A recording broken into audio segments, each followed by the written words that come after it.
या पाकिस्तान का चयन कर रहे थे।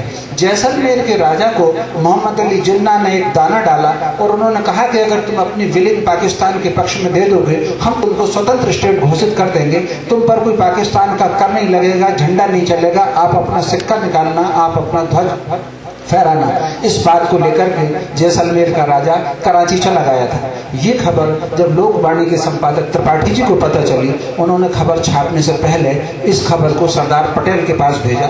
पटेल ने ये रिक्वेस्ट की कि इस खबर को आप 24 घंटे रोक लीजिए। उन्होंने 24 घंटे रोकी और अगले दिन जब ये खबर छप रही थी तब जैसलमेर का ऑपरेशन हो चुका था। आपको जानकर ये आश्चर्य होगा, जैसलमेर रियासत के अंतर्गत ही आता है पोखरण का वो मैदान जहां परमाणु विस्फोट करते हैं। तो 1933-34 की जो पत्रकारिता विद्यार्थी की है, वो 47 की पत्रकारिता में इतना अंतर आया है कि पत्रकार को अपने राजनीति, अपने दायित्व बोझ तो है, लेकिन वो अपने कमरे से बाहर नहीं निकलता, वहीं से एक सूचना भेजता है। अभी पिछले दिनों एक ऐसी पत्रकारिता मैंने चंडीगढ़ में देखी, आप सब लोगों ने भी देखा होगा, ये करीब 10 साल पुरानी पत्रकारिता है। वहां के व्यापारियों ने बंद का आह्वान किया और उन्होंने कहा कि अगर हमारी मांगे नहीं मानी गई तो एक जना आत्मदाह कर लेगा।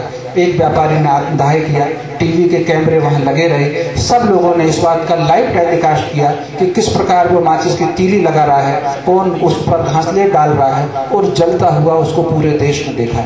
ये ऐसी पत्रकारिता है जिसमें मानवीय संवेदनाएं नहीं है, जिसमें समाज के प्रति दायित्व का बोध नहीं है। वो मरते हुए एक व्यक्ति को केवल फुटेज के लिए फिल्मा सकते हैं। फिर एक चौथी पत्रकारिता करीब 2 साल पहले दिल्ली में हुई। एक टीचर अखबार में पढ़ा रही थी और अचानक एक भीड़ आई और उस टीचर पर हमला कर दिया।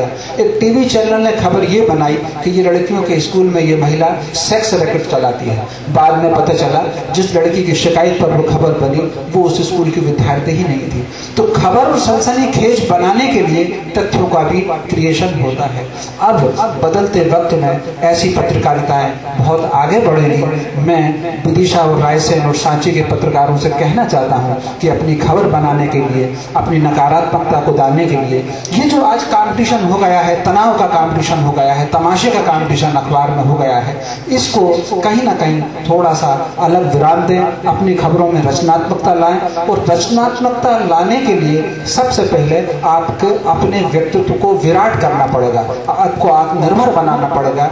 एक अपील जो मैं हमेशा करता हूँ, इस पर इंदौर में मेरे खिलाफ अखबार में भी छपा, मैं पत्रकारों से कहना चाहता हूं, आज न्यूज बिकने का जमाना है। अगर अखबार के मालिक आपसे कहें कि फला खबर भेजिए और इतने पैसे हमको दीजिए, तो उसमें आप परसेंटेज अपने पास में रखिए। चुनाव के समय बहुत कैंडिडेटों से पैसा इकट्ठा किया जाता है। यदि 10 लाख रुपए का टारगेट किसी टीवी चैनल से या अखबार की तरफ से आपको मिला है, आप उसमें कम से कम 4 लाख अपने पास रखिए। अगर अखबार का मालिक, अखबार का मैनेजमेंट इस बात को अलाउ नहीं करता, हालांकि हमारे यहाँ जो 2 प्रधान संपादक जी हैं, पलाश सुरजन जी और राजेंद्र जी, उनके अखबार इस विधा में आगे नहीं आते। इस विधा में वो अखबार हैं जो खुद को आपको न्यूज़पेपर तो कहते हैं, लेकिन वो पूरी तरीके से विज्ञापन पेपर बन चुके हैं। और अगर अखबार का मालिक आपको सीधी परसेंटेज के लिए अलाउ नहीं करता, तो आप 10 लाख में सौदा करिए, उसको अगले को 6 ही बताइए। इतना करेंगे तभी आप खुद को सर्वाइव कर पाएंगे। अगर आप खड़े हैं तो आपकी पत्रकारिता खड़ी है और आपका संस्थान खड़ा हुआ है। इसका एक उदाहरण आखिरी में देकर के मैं अपनी बात को विराम देना चाहता हूँ। मान लीजिए बेतवा नदी के किनारे 2 पेड़ खड़े हैं। एक पेड़ धरती से जितना जीवन रस देता है, वो सारा का सारा इस बात पर लगाता है कि मुझ में ज्यादा पत्ते हो ताकि ज्यादा छाए हो, ज्यादा फूल हो और ज्यादा फल खिले ताकि मैं समाज की सेवा कर सकूं, और वो अपनी जड़ों की तरफ बिल्कुल ध्यान नहीं देता। एक दूसरा पेड़ है जो कोशिश करता है कि जितना जीवन रस धरती से लेता है, आधा अपनी जड़ों को फैलाने में लगता है।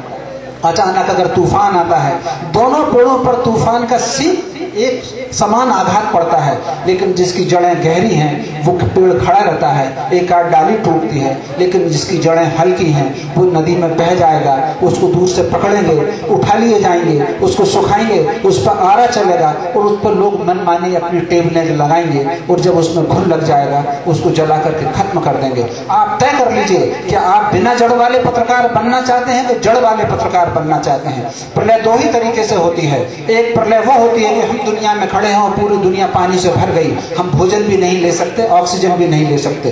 और एक दूसरी प्रलय वो होती है, दुनिया जैसी चल रही है वैसी ही चलती रहे और उसके बावजूद हम कहीं अंधेरे में चले जाएं, हम दुनिया को छोड़ दें। ये दोनों तरफ दोनों तरह की जो प्रलय है उसका जीव पर और आत्मा पर एक सा प्रभाव पड़ता है। प्रश्न इस बात का नहीं है कि आपका मार्ग कौन सा है। जो गीता में कृष्ण ने कहा है कि लक्ष्य आपका नैतिक हो, लक्ष्य आपका सत्य की स्थापना हो, इससे कोई फर्क नहीं पड़ता कि आपका मार्ग कौन सा है। भीष्म को हटाने के लिए शिखंडी को लाया जा सकता है, द्रोण के लिए कुछ अलग डायलॉग कहे जा सकते हैं, या जयद्रथ के लिए अगर सूरज को छुपाया जा सकता है।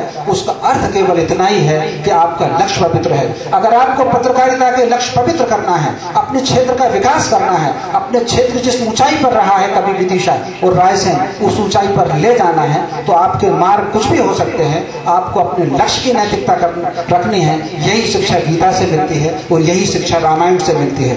राम का अगर भाई था और उसको अगर घायल हो गया तो राम ने विलाप करते हुए कहा कि इस दुनिया में सब मिल जाता है और सगा भाई नहीं मिलता। लेकिन यही बात उन्होंने विभीषण से नहीं कही कि दुनिया में सब मिल जाएगा, तू वापस लंका लौट जा। क्योंकि उनका उद्देश्य था कि असत्य को पराजित करके सत्य की स्थापना। अगर आपका उद्देश्य ठीक है, आपका उद्देश्य सत्य की स्थापना है, वो मार्ग आपका कुछ भी हो सकता है। और इसके साथ साथ एक बात और कहना करके, आप सब घर में गीता जरूर पढ़ें। पत्रकारिता के सिद्धांत पर अगर कोई एक किताब खरी उतरती है तो वो गीता है।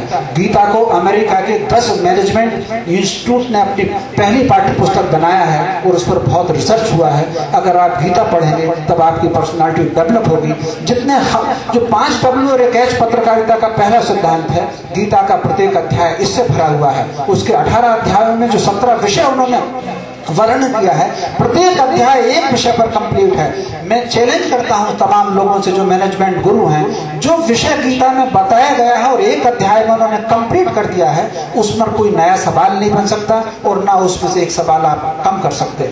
दूसरी, गीता की रिलेवेंसी, जो पत्रकारिता का पहला सिद्धांत है कि आपके हेडिंग आपके इंट्रो से रिलेवेंट होना चाहिए, आपकी पहली पंक्ति अंतिम पंक्ति से रिलेवेंट होना चाहिए। आपको जानकर आश्चर्य होगा, जो पहला श्लोक है वो गीता धृतराष्ट्र का प्रश्न है और 18वें अध्याय का जो 700वां श्लोक है वो संजय का उत्तर है। गीता की जो रिलेवेंसी प्रत्येक अध्याय में प्रत्येक श्लोक में है, लेकिन उसको बहुत ध्यान से पढ़िए। जो उसमें शब्द लिखा है, जो अर्थ लिखा है, इसके अलावा जो बिटवीन द वर्ड्स और बिटवीन द लाइंस जो उसमें संदेश है, उस संदेश को अगर आप अपने साथ कर लेंगे तब आपकी पर्सनालिटी डेवलप होगी, आपका व्यक्तित्व विस्तृत होगा और एक आप अच्छे पत्रकार बन पाएंगे। आपने इतनी देर मुझे झेला, जो अन्यथा कहा हो उसके लिए क्षमा।